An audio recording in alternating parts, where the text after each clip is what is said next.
ಮುಖ್ಯಮಂತ್ರಿಗಳ ಪರಿಮಾಧಿಕಾರ ಇರೋದರಿಂದ ಈಗಾಗಲೇ ಅವರು ನಮ್ಮ ಕೇಂದ್ರದ ಹಿರಿಯರ ಜೊತೆಗೆ ಚರ್ಚೆ ಮಾಡಿದ್ದಾರೆ. ಅವರು ಬೇರೆ ಕಡೆ ಹೇಳಿರೋ ಹಾಗೆ ಒಂದು 2-3 ದಿವಸದಲ್ಲಿ ನಾವು ವಿಸ್ತರಣೆ ಮಾಡ್ತೀವಿ ಅನ್ನೋಂಥದ್ದನ್ನು ಮಾಧ್ಯಮದಲ್ಲಿ ಹೇಳಿದ್ದೇನೆ ನಾನು ನೋಡಿದ್ದೇನೆ. ಯಾಕಂದ್ರೆ ಅವ್ರ ಜೊತೆಗೆ ನಾನು ಡೆಲ್ಲಿಗೆ ಹೋಗಿದ್ದೆ. ಅಲ್ಲಿ ಹೋದಾಗೇನು ಇದ್ರ ಬಗ್ಗೆ ಏನು ಚರ್ಚೆ ಆಗಿಲ್ಲ. ಅವರು 1-to-1 ಚರ್ಚೆ ಮಾಡ್ಕೊಂಡು ಬಂದಿದ್ದಾರೆ. ಒಂದು 2-3 ದಿವಸ ಕಾಯ್ದು ನೋಡೋಣ. ಅಲ್ಲ, ಅದು ಅವ್ರ ಪರಿಮಾಧಿಕಾರ ಇರೋದ್ರಿಂದ ನಾವೇನು ಅದರಲ್ಲಿ ಹೇಳಿಕ್ಕಾಗಲ್ಲ. ಯಾಕಂದ್ರೆ ಅವ್ರಿಗೆ ಯಾರು ಪರ್ಫಾರ್ಮರ್ ಇಲ್ಲ, ಯಾರು ಅದರಲ್ಲಿ ಒಳ್ಳೆ ರೀತಿಯ ಕೆಲಸ ಮಾಡಿಲ್ಲ ಅನ್ನುವಂಥದ್ದು ಅವ್ರದ್ದೇ ಆಗಿರುವಂಥ ಮಾನದಂಡ ಅಳತೆಗೋಲಿಂದ ನಾವು ಚೆಕ್ ಮಾಡಿಸಿ ಅವ್ರು ಕೈ ಬಿಡ್ಬೋದು. ಮತ್ತು ಹೊಸದಾಗಿ ತಗೊಳ್ಳುವಂಥ ಪರಮಾಧಿಕಾರ ಮುಖ್ಯಮಂತ್ರಿಗಳು ಇರೋದ್ರಿಂದ ಅವರು ನಿರ್ಧಾರವನ್ನು ತಗೋತಾರೆ.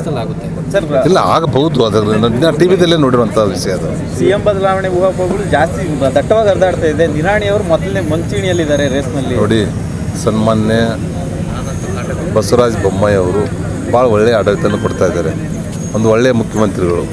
ನಾವೆಲ್ಲರೂ ಹೇಳಿರುವ ಹಾಗೆ CM ಕಾಮನ್ ಮ್ಯಾನ್ ಅನ್ನುವಂಥ ಕೀರ್ತಿಗೆ ಪಾತ್ರರಾಗಿದ್ದಾರೆ. ಅಂಥದ್ರಲ್ಲಿ ಅವರಿಗೆ ದೂರದೃಷ್ಟಿ ಇದೆ, ವಿಷನ್ ಇದೆ. ಅಲ್ಲಿ ಸೀಟ್ ಖಾಲಿ ಇಲ್ಲ. ಅವರು ಕೆಲಸ ಮಾಡೋದ್ರಿಂದ ಮತ್ತು ನಮ್ಮ ರಾಷ್ಟ್ರೀಯ ನಾಯಕರು ಅವ್ರ ನೇತೃತ್ವದಲ್ಲೇ ಮುಂದಿನ ಚುನಾವಣೆ 2023ಕ್ಕೆ ಎದುರಿಸ್ತೀವಿ ಅನ್ನುವಂಥದ್ದನ್ನು ಮತ್ತು ನಮ್ಮ ಇನ್ಚಾರ್ಜ್ ಆಗಿರುವಂಥ ಅರುಣ್ ಸಿಂಗ್ ಅವರು ಸಹಿತ ಅವರೇ ಮುಂದುವರಿತಾರೆ ಅನ್ನೋಂಥದ್ದು ಇರೋದರಿಂದ ಅದರಲ್ಲಿ ಯಾವುದೇ ರೀತಿಯ ಸಮಸ್ಯೆ ಇಲ್ಲ. ಅದೆಲ್ಲ ಊಹಾಪೋಹ. ಅವರೇ ಮುಂದಿನ ಮುಖ್ಯಮಂತ್ರಿಗಳಾಗಿ 2023ವರೆಗೆ ಇರ್ತಾರೆ. ಅವ್ರ ನೇತೃತ್ವ ಮತ್ತು ಸಾಮೂಹಿಕ ನೇತೃತ್ವದಲ್ಲಿ ನಾವು ಚುನಾವಣೆಗೆ ಹೋಗ್ತೇವೆ. ಬರುವಂಥದ್ರಲ್ಲಿ 150ಕ್ಕಿಂತಲೂ ಹೆಚ್ಚು ಸೀಟುಗಳನ್ನು ಗೆದ್ದು ಮತ್ತೆ ಭಾರತೀಯ ಜನತಾ ಪಾರ್ಟಿ ಸರ್ಕಾರ ನಮ್ಮ ರಾಜ್ಯದಲ್ಲಿ ಬರ್ತದೆ. DKC ಸಿದ್ದರಾಮಯ್ಯನವರು ಸಮನ್ವಯತೆ ಇದೆ.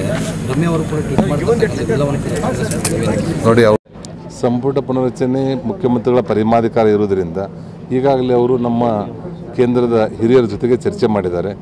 ಅವರು ಬೇರೆ ಕಡೆ ಹೇಳಿರೋ ಹಾಗೆ ಒಂದು 2-3 ದಿವಸದಲ್ಲಿ ನಾವು ವಿಸ್ತರಣೆ ಮಾಡ್ತೀವಿ ಅನ್ನೋಂಥದ್ದನ್ನು ಮಾಧ್ಯಮದಲ್ಲಿ ಹೇಳಿದ್ದೇನೆ ನಾನು ನೋಡಿದ್ದೇನೆ. ಯಾಕಂದ್ರೆ ಅವ್ರ ಜೊತೆಗೆ ನಾನು ಡೆಲ್ಲಿಗೆ ಹೋಗಿದ್ದೆ. ಅಲ್ಲಿ ಹೋದಾಗೇನು ಇದ್ರ ಬಗ್ಗೆ ಏನು ಚರ್ಚೆ ಆಗಲಿಲ್ಲ. ಅವರು 1-to-1 ಚರ್ಚೆ ಮಾಡ್ಕೊಂಡು ಬಂದಿದ್ದಾರೆ.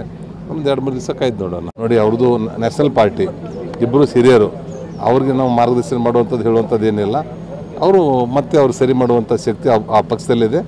ನಮ್ಮ ಪಕ್ಷದಷ್ಟೇ ನಾವು ನೋಡ್ಕೊಳ್ಳೋದು ಒಳ್ಳೆಯದು. ಆ ಪಾರ್ಟಿಗೆ ಅಡ್ವೈಸ್ ಮಾಡುವಂಥದ್ದಕ್ಕೆ ಸೂಕ್ತ ಅಲ್ಲ ಅಂತ ನನಗನ್ನಿಸ್ತದೆ. ಮಕ್ಕಳ ಹೈಯರ್ ಎಜುಕೇಷನ್, ಮಗಳ ಮದುವೆ, ಕನಸಿನ ಸ್ವಂತ ಮನೆ, ಇದಕ್ಕೆಲ್ಲ ಹೆಂಗೆ ಹಣ ಹೊಂದಿಸ್ಬೇಕಂತ ಟೆನ್ಷನಲ್ಲಿದ್ದೀರಾ?